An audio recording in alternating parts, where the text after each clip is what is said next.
значит, наш фестиваль одно из главнейших явлений мировой культуры. Ура! Ура! Ну и, конечно же, нельзя поблагодарить тех, без кого этот фестиваль бы не состоялся. Это учредители фестиваля. Большое им спасибо, Пекзур Ахмед. Это Кабинет министров Республики Татарстан. Это Фонд поддержки и развития культуры при президенте Республики Татарстан. Совет муниципальных образований Республики Татарстан. Мы благодарим нашими аплодисментами, естественно.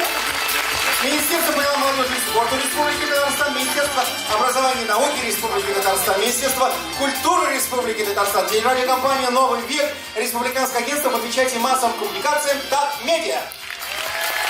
Генеральный информационный спонсор телерадиокомпания «Новый век». Официальный партнер фестиваля публичное акционерное общество «Татнефть». «Татнефть» и созвездие Йолдозлых – сокровища фестиваля. И Татарстана, естественно.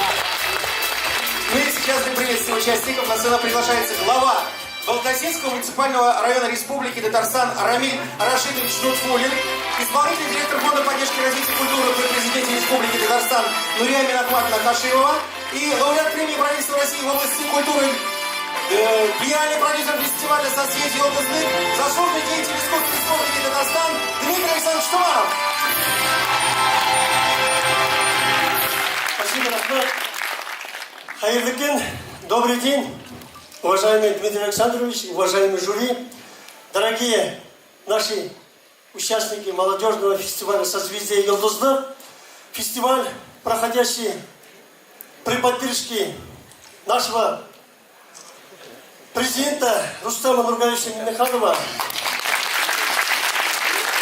стал одним из важнейших проектов для формирования условий поддержки одаренной молодежи, развития детского творчества и сохранения духовно-нравственных традиций и культуры народов Республики Татарстан. Мы очень рады за годы существования этого прекрасного праздника. Отборочный тур второй раз проходит на нашей гостеприимной Балтасинской земле.